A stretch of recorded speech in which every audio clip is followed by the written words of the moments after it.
Love insurance company సింపుల్గా చెప్పాలంటే అంత ఎక్స్ట్రాడనరీ ఫిల్మ్ ఏం కాదు, జస్ట్ యావరేజ్ ఫిల్మే, one time watchable. Just timepass కోసం వెళ్ళి చూడాలంటే చూడొచ్చు.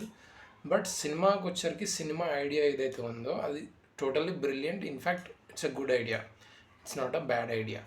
బట్ దాని ఎగ్జిక్యూషన్ వచ్చేసరికి 100% ఫెయిల్ అయిపోయింది. ఇన్ఫ్యాక్ట్ ప్రదీప్ రంగనాథన్ చేసిన పాస్ట్ ఫిలిమ్స్ ఏవైతే ఉన్నాయో అవన్నిటికన్నా ఇది చాలా బ్యాడ్ ఫిలిం.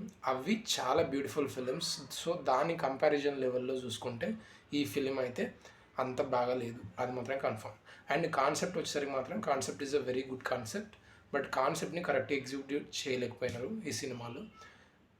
దానికి గల కారణాలు ఏంటో మనకు తెలియదు. ఓకే, బట్ మెయిన్ స్టోరీ ఏంటంటే లవ్ ఇన్సూరెన్స్ కంపెనీ ఒక పర్సన్ అతని లైఫ్లో విలన్ ఎవరైతే ఉన్నారో, క్రియేట్ చేసిన లవ్ ఇన్సూరెన్స్ని కంపెనీని క్రియేట్ చేసిన పర్సన్ ఎవరైతే ఉన్నారో అతని లైఫ్లో అతను ఎమోషనల్ లాస్ అయిపోతాడు. అంటే ఒక అమ్మాయి అతన్ని వదిలేసి వెళ్ళిపోతుంది. వెళ్ళిపోయిన తర్వాత ఇతను అట్లా అందరి లైఫ్లో కూడా జరుగుతుంది కాబట్టి దాన్ని ఓవర్కమ్ చేయడానికి, అంటే ఆ బ్యాడ్ ఎలిమెంట్, ఆ నెగిటివ్ ఎలిమెంట్ ఏదైతే ఉందో దాన్ని ఫస్ట్ నుంచి కంట్రోల్లో పెట్టుకోవడానికి, ఎమోషనల్ లాస్ అవ్వకుండా ఉండడం కోసం ఆ లవ్ ఇన్సూరెన్స్ కంపెనీని స్టార్ట్ చేస్తాడు. ఆ స్టార్ట్ చేసిన తర్వాత దానికే హీరో అగేనెస్ట్గా, హీరో ఏంటంటే ట్రూ బిలీవ్ అనమాట. ఒక న్యాచురల్, ఒక ఆర్గాన్గా, అంటే న్యాచురల్గా ఎలివేట్ అయ్యే లవ్ ఏదైతే ఉందో దాన్ని సంపాదించుకోవాలి. ఈ లవ్ అనేది, ఈ మిషన్ ఏదైతే ఉందో అది కరెక్ట్గా చెప్పలేదు, అది రాంగ్గానే చెప్తుంది అనేది హీరో ఐడియాలజీ అనమాట. సో వీళ్ళిద్దరి ఐడియాలజీ కాన్ఫ్లిక్ట్ మధ్య ఈ స్టోరీ త్రూ అవుట్ రన్ అవుతుంటుంది. అండ్ ఫస్ట్ హాఫ్ ఏదైతే ఉందో అది కొంచెం ఎంతో కొంత బెటర్గా అనిపిస్తుంది, కానీ సెకండ్ హాఫ్ అయితే ఇంకెప్పుడైపోతుంది ఈ సినిమా అన్న ఇంటెన్షన్ అయితే మనకు స్టార్ట్ అవుతూనే ఉంటుంది.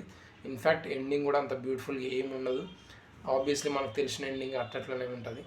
అండ్ ఓవరాల్గా చెప్పాలంటే it's a nice concept, but they made it very badly అని చెప్పవచ్చు. That's all I can say. ఎందుకంటే నేను చూసినప్పుడు అయితే నాకు ఆ ఫీలింగ్ అయితే నాకు కలిగింది.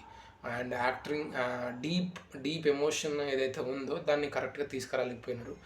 ఇన్ఫ్యాక్ట్ ఆ హీరోయిన్ క్యారెక్టర్ ఏదైతే ఉందో దాన్ని ఇంకొంచెం డీప్ లేదు, జస్ట్ పైన టచ్ చేయడం. ప్రదీప్ రంగనాథన్ రోల్ కూడా అంత బ్యూటిఫుల్గా, అంత ఎక్స్ట్రీమ్, అంత యూనిక్గా అయితే డెఫినెట్గా లేదు. అండ్ విలన్ ఎవరైతే ఉన్నారో అతను కూడా ఆబ్వియస్గా is a very good guy, but అతని క్యారెక్టర్ని కూడా, అంటే ఇన్ఫ్యాక్ట్ క్యారెక్టర్ అని పక్కన పెట్టే చెప్తున్నా కదా, సినిమా కాన్సెప్ట్ అయితే రియల్లీ బ్యూటిఫుల్, బట్ దాన్ని మాత్రం కరెక్ట్ ఎగ్జిక్యూట్ చేయలేకపోయినారు.